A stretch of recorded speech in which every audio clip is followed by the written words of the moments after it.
Good morning, everyone. I'd like to call a meeting to order for the Post Falls Urban Renewal Commission for Thursday, March 19th, 2015. Director Lean, would you please call the roll? Yes, sir. Chairman Baltzell. Here. Babich. Here. Crosby has an excused absence. He's out of town. Coles. Here. Berman. Here. Carstensen. Here. And Malzahn. Here. Okay, very good. And Commissioner Malzahn, would you lead us in the Pledge of Allegiance? I pledge allegiance to the flag of the United States of America and to the republic for which it stands, one nation, under God, indivisible, with liberty and justice for all.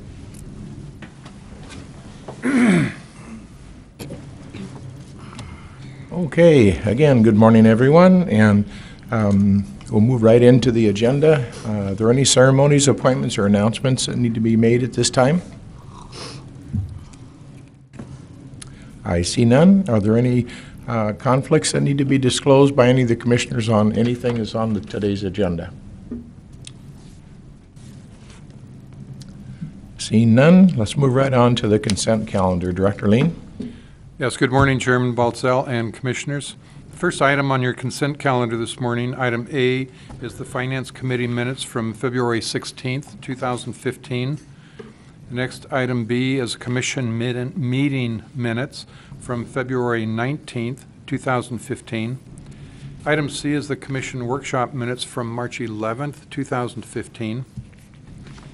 Item D is the payables for this month totaling $418,237.80.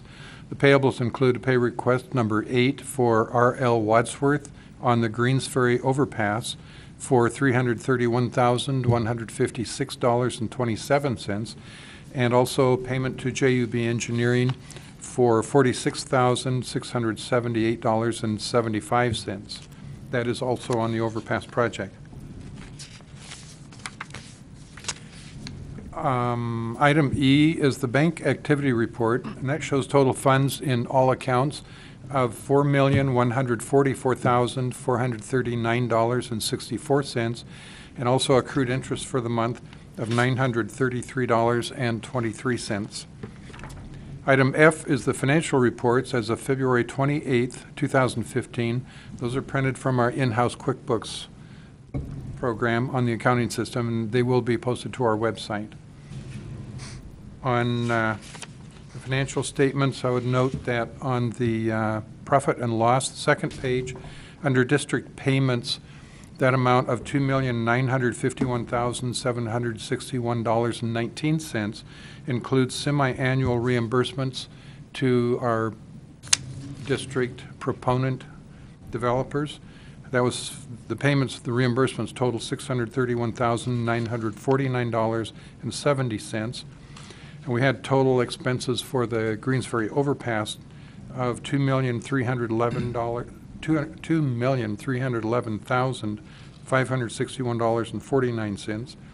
And then final payment on that on Spokane Street was $8,250. That was just a little bit of a recap on what makes up that large expense item. Okay. Chairman Baltzell, I would answer any questions on the financials if we have any Commissioners, questions. any questions on the consent calendar items? If not, we need a roll call vote. Need a motion, yeah, and then a roll call vote. Make a motion to approve the consent calendar. Is there a second? Second. Okay, it's been moved and seconded to accept the consent calendar as presented. Roll call vote. Commissioner Malzahn. Aye. Carstensen. Aye. Berman. Aye. Coles. Aye.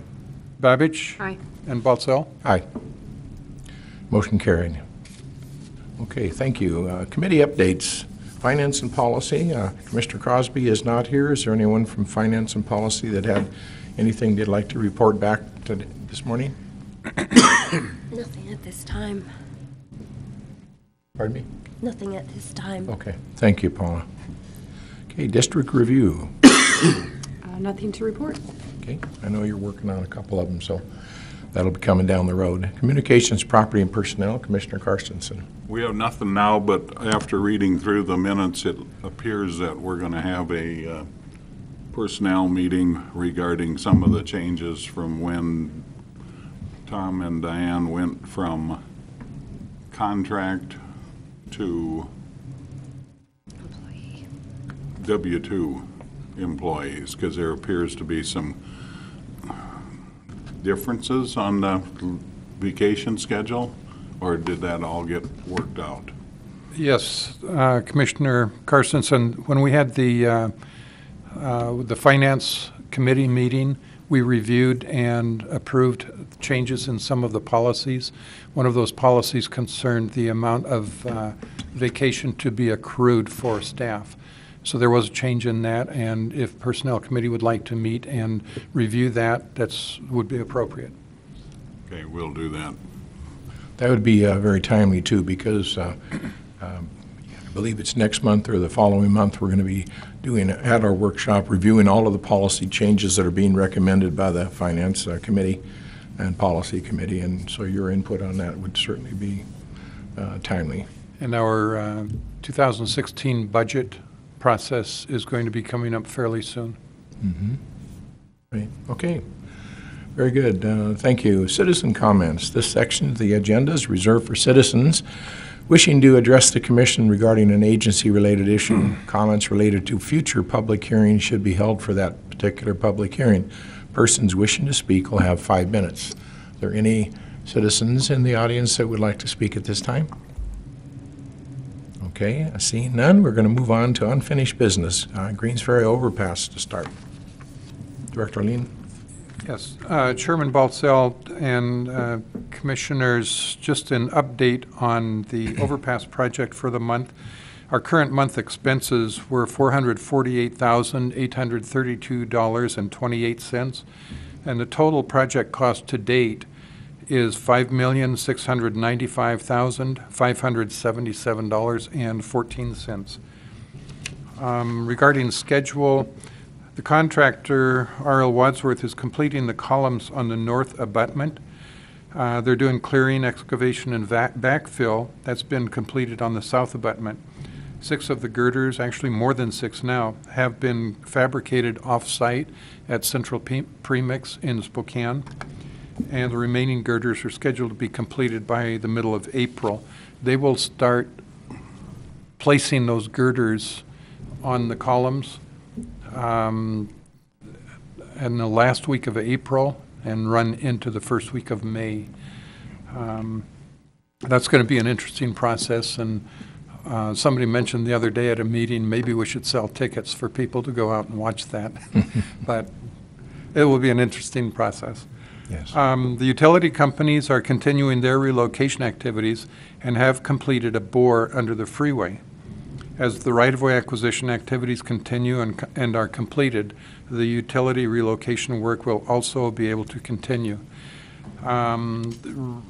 Relative to the utility relocation, late yesterday afternoon, we received 2 change orders, and this is more information comment at this time, but we did receive those 2 change orders. One of them includes removing the base foundations for the major signs over at Knutson Chevrolet.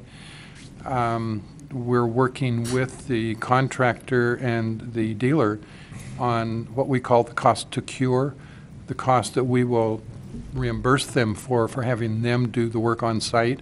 Removing these foundations was part of that work. However, that work needs to be done as soon as possible so the utility companies can go in and do the trenching, which is right in the same place these really large foundations are. So rather than reimburse after we get in the next week or 2, we get that nailed down, the cost to cure, instead of waiting for that, we're going to go ahead and have Wadsworth do that work at this time. They can do that in the next day or so the utility companies are not held up on their work. And the change order number 4 is in the amount of $8,107.50. I asked Chairman Baltzell to sign that this morning because we will pay that amount in any event. We'll either pay it direct as the cost of cure to the dealer, or we'll pay it to Wadsworth. So we're just transferring that dollar amount in that change order. Also, we received another change order Number 5, and that's in the amount of $35,149.75. And I just mentioned that for information.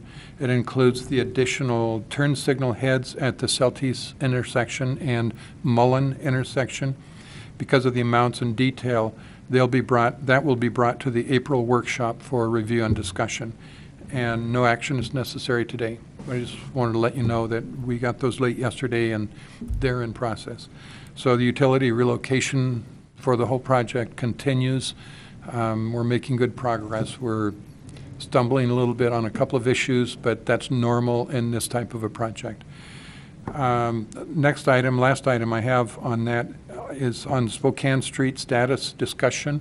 We asked Matt Gillis, the engineer with Welch Comer, to come in and do a little presentation for us. And I talked to Matt yesterday. We've got about 3 little points here for him to review. So Matt, introduce yourself and go. Okay, well, Matt Gillis, 350 East Kathleen. Good morning. So as you've probably noticed, Spokane Street there's been some action again after being dormant all winter. You're probably seeing the side streets being started. They should be pretty close to wrapped up by early next week. If you remember, that was a change order that the commission decided to add kind of late in the game. So that's why we have the detour in place right now, and they're making good progress there. We've also, you probably see some guys around the site addressing punch list items. We've got a long list of, essentially it's the punch list means we're cleaning up some last minute details, things that they need to fix, whether it's cleaning up your garbage on site, feathering in some of the landscaping, or replacing some cracked curb. There's 50 some items on the list. And there will be some other fine tuning of the project as we go, sign placement, trees here and there. In fact, I'm meeting with the urban forester right after this to address some of their concerns. Also, you've probably noticed the South Monument. We had to adjust the height of that thing. I was not comfortable from a sight distance standpoint with some turning movements. It was about that far too high and outside of a standard. So our company decided to fix that just so we're not risking any safety issues. So that was unfortunate, but that'll be put back together, and it should look just about the same as it did, and most people won't be able to tell any difference, but I certainly will. Other than that, I know there was some concern about the barrels last month, I believe. Those have been removed from the islands. They're still out in the parallel parking lane, and the reason they're out there is because there's a faded white skip line that delineates the northbound lane and the parallel parking lane. If we take the barrels away, we're concerned that we're implying that that's a driving lane. And so the plan was, when we get the chip seal done, we'd get a white stripe down there, a solid white stripe to appropriately delineate the driving lane and the parallel parking lane. Now we can do a couple things. We can leave the barrels there and just really have no parallel parking at this point, or until we get the chip seal, we can pay the contractor to put a white stripe there, and so we can take those barrels out of there. It'd be a small added cost to get the white stripe, but we could certainly do that if there's concern about the parking at this point. Well, relative to that, I guess one of the questions that I have, if you're open to questions now, Yeah, sure. is the weather's really been quite nice, appears to be continuing to be quite nice. At what point in time can the chip seal be done? The chip seal really needs to be done, believe it or not, it's a small, about 6-week window in the July-August timeframe, the hottest time of the year, hottest, driest time of the year. So we would have to wait till midsummer to get that done. Okay, then my preference would be to put the stripe in, take the barrels out, so at least visually it has the appearance of being more done than it does look when you have barrels sticking up there. Okay. I don't know how the rest of you. I totally agree. Anybody disagree with that? I've been harping on that for a month Not a big now. deal to leave them in either, so. It's just a visual I thing know. that people say, well, how come you still got your barrels There out isn't there? much to look at there anyhow, so. Well, we can certainly arrange to have that done if that's the wishes of the group. We have had, from a staff standpoint in the office, we have had contacts, both phone calls and emails and discussion with people on the street or at outside meetings, wanting to know why we continue to have those barrels there. And I had explained on the parking side, parallel parking side, the reason for that, both the barrels and the candles. And everybody shakes their head, no, we should get rid of those, it doesn't look right. If we have, as Matt said, if we have the city or the contractor go in and run a quick paint line through there, it will be a few $100s added to the project cost. I can go ahead and authorize that directly with them without having commission action, but we wanted to have this discussion and let everybody know that that's probably what we're going to do, our recommendation would be. Is that something that the city street department would be able to go out and do for us? Matt wanted to talk to them and find out if they do have a contractor that does some of that work. He wanted to talk to them and see if we offered to pay for it, would their contractor, would they have somebody that could do that easily, or would we have to have somebody else come in? But Matt wanted to Okay. look at that. I think the consensus is to move forward and get that done, and just from an aesthetic standpoint, especially if we're waiting another 3 months or so before we get the rest of it done. I do have 2 other questions, if I could. One has to do with the entry point off of I-90. There's some type of artwork or something that's supposed to go in there, and I'm just wondering, when is that going to take place, because it definitely looks like it's not done yet. I would probably defer to the city Shelley administrator would- to address that one. Morning, Shelley. Good morning, how are you? Good. We are working on a fiberglass fish. It's a rainbow trout, it's about 5 foot tall. And we do have the artist selected. She has done a rendition I can email over to Tom and have him send to the commission. And we're hoping to have it unveiled for the Post Falls Festival. Right now, we're at the mercy of the auto body paint shops and trying to get them to put the base coat on it before she can start the actual painting of the fish.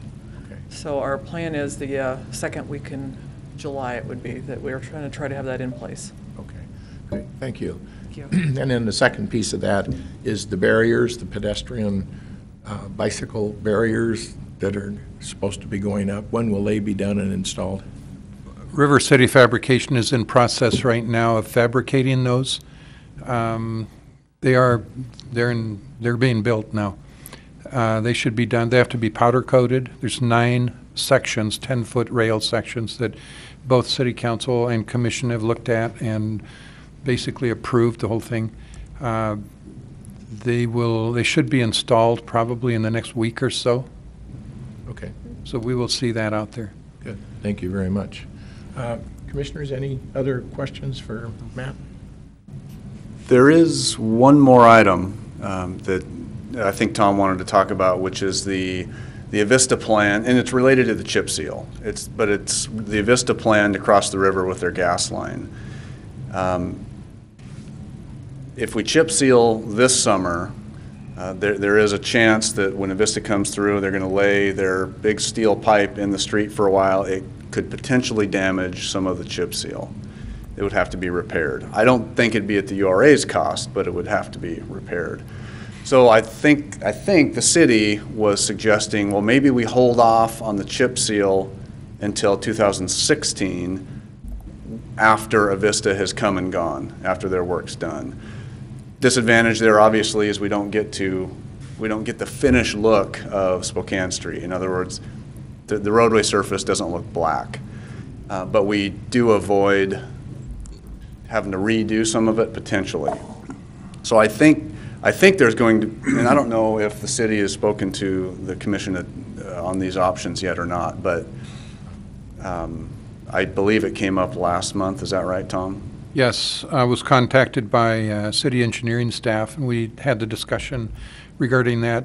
When Avista does the bore under the river for their gas line replacement, that will, as it comes to the north, they will be doing some trenching for a short distance up Spokane Street.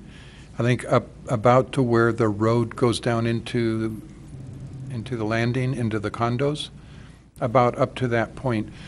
So the suggestion was made, why don't we just not do the chip seal for that last block? Maybe the cost of the chip seal, pay that to the city in advance so they can hold it, so that when Avista finishes their work, the city can have their contractor come in and complete the chip seal in that area, and then they would have the money prepaid by the agency as part of our project. And I'm thinking about that long and hard, and it's like, you know, my personal thought on this is, no, let's go ahead and do the whole project. It's our project. Let's finish the whole project so that it looks clean. They may not be, Avista may not be able to get their work done until September, maybe October. And at that point, if they go in there and disrupt, you know, get into the roadway a little bit, they won't be able to do the chip seal until the next 2016, again, when the temperature is up to a point where they can do that.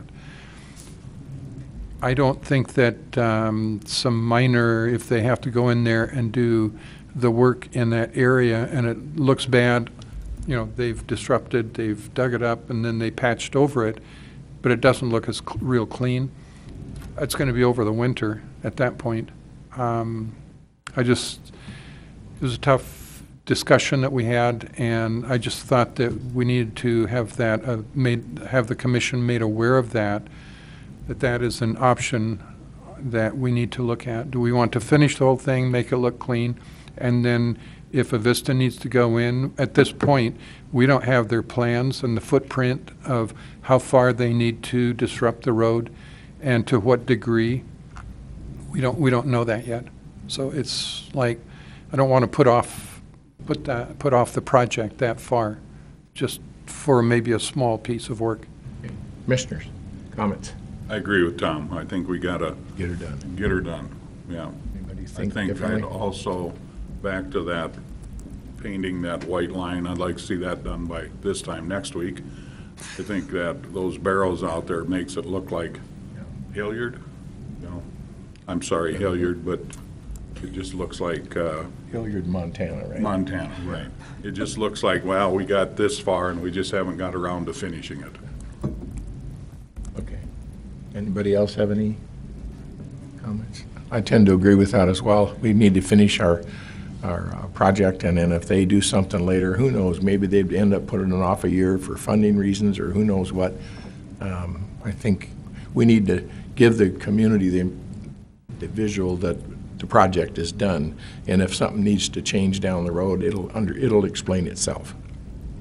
So, I guess I'm just wondering if Avista disrupts the chip seal, do they bear the cost to repair it? Or does the city bear the cost? Yeah, Avista, any damage they do would be at their cost, yeah. And, you And know, it's a matter of when. You know, it could wait till the next summer because of temperatures again. yeah.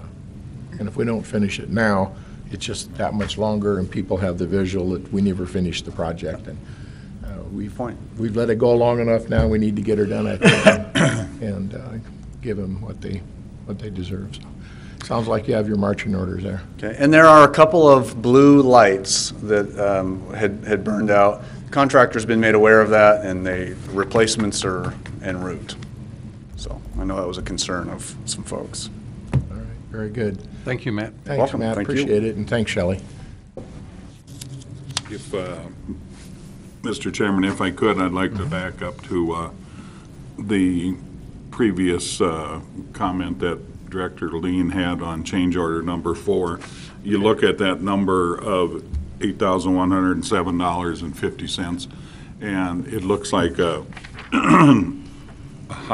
large amount for removing a footing, but after sitting in the project team meeting the other day, that one footing, just the one footing that had the Knutsen's biggest sign on, that footing is about twice the size of a minivan. I mean, it's I forget how many yards of cement that Eve said was in that footing, but it's not something you can go in there with a tractor and a backhoe and rip it out. I don't know how they're gonna do it, but, so after hearing about the size of those footings, this number seems more reasonable to me, so. Yeah.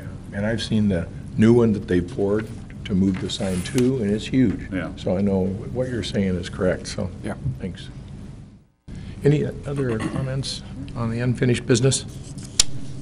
If not, is there any new business to consider at this time?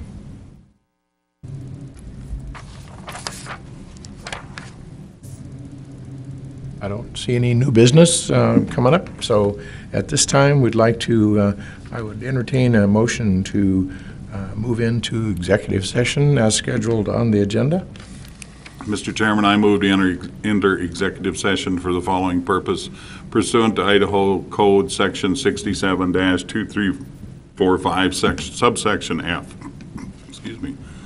To communicate with legal counsel for the public agency to discuss the legal ramifications of and legal options for pending litigation or controversies not yet being litigated but eminently likely to be litigated in the Idaho Code Section 67-2345 subsection C, to conduct deliberations concerning labor negotiations or to acquire an interest in real property which is not owned by the public agency, and further that no final action or making of any final decision shall be made in executive session, and that the executive session will last no longer than 30 minutes. Is that appropriate?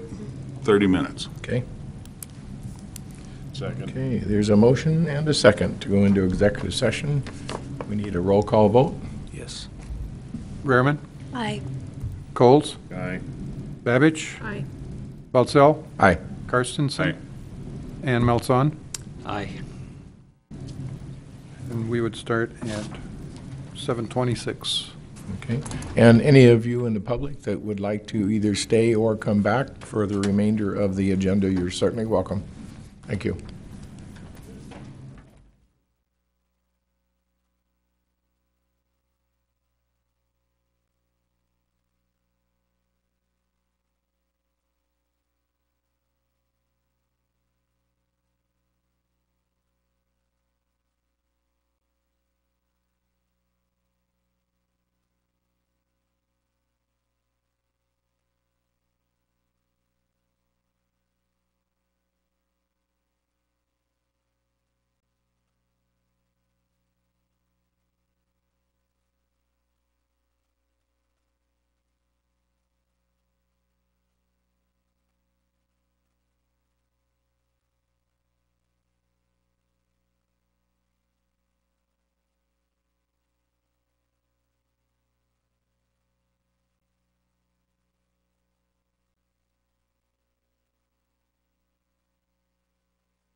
Okay, we're back in regular session from our executive session for Post Falls Urban Renewal Commission, March 19th, 2015. Okay. Commissioner Carstensen, would you like to offer an amendment to the agenda? Mr. Chairman, upon reconvening to regular session, I make a motion to amend the agenda to include discussion and consideration of final payment of entitlement on parcel number 2 and a stipulation possession payment for parcel number 17. The good faith reason for amending the agenda is to consider and discuss a final decision regarding the topics discussed in executive session. Okay, thank you. Is there a second to that motion? I'll second. Okay, it's been moved and seconded. We need a roll call vote. Yes. Coles? Aye. Babich? Aye. Baltzell? Aye. Carstensen? Aye. Malzahn? Aye. And Rehrman? Aye. Okay, motion carried. You want to proceed with the next motion? Okay, I make a motion to approve final payment of entitlement not to exceed $59,087.20 to Eddie Fisher once the property is vacated. Second. Okay, second by Commissioner Coles. Any further discussion? Roll call vote, please. Rehrman? Aye. Coles? Aye. Babich? Aye. Baltzell? Aye. Carstensen? Aye. And Malzahn? Aye. Okay, motion carried. And the second item from executive session, Commissioner Malzahn. Mr. Chairman, I'd like to make a motion to approve payment of $161,985 to Downey Enterprises once the stipulation for possession has been processed. Okay, is there a second? Second. Okay, moved and seconded. Any further discussion? Roll call vote, please. Malzahn? Aye. Carstensen? Aye. Baltzell? Aye. Babich? Aye. Coles? Aye. And Rehrman? Aye. Motion carried. Okay, very good. Thank you. Now we're down to item number 10, staff report and updates. Anything further from the staff? One item. Just like to point out that we have planned on a strategic planning session for April 8th, 2015, after the workshop. And just a reminder that we're going to be doing that. And we had sent an email out earlier for information, thoughts, ideas. If you had anything that you want to see worked on or worked through, please get that information back to Chairman Baltzell. He offered to put that together into a, not a wish list, but a item list for discussion at the strategic planning session. So if you can think long and hard about those discussion items, please get them back to Chairman Baltzell. Okay, thank you. I'm sorry. Tom, what time and what's the location? It'll be after the commission meeting or workshop at the chamber. At the chamber. Right after workshop. And that's open to the public? Yes. Has to be an open meeting. Right, but I don't think it's open to comments from the community as it is. They can come and listen, right? Right. It's not a public hearing. Right. It's a work session, but it is open. Right. Okay, commissioner comments? None? Okay. Guess that's down to me, chairman comments, and I just would like to, again, compliment the commission members and the staff and our attorney on all of the work that you've done for almost a year now, on, especially as it relates to Greensferry, the extra time you put in, and I know Larry and Tom and specifically, and Pete, and it just is, without that extra effort and time that's been put in by all of you, we wouldn't be where we are today in this project, and it's coming together well, and we've had good support from JUB and others, and I think very soon, when you see the girders go across, people are going to say there's really going to be a bridge there. So anyway, I appreciate all your work in that from staff back there, and Shelley with your staff at the city. And if there are no other comments or questions or anything, we are adjourned. Motion to adjourn. Okay, she just made a motion to adjourn. Second. Sorry about that. All in favor, say aye. Aye. Aye. Opposed, same sign.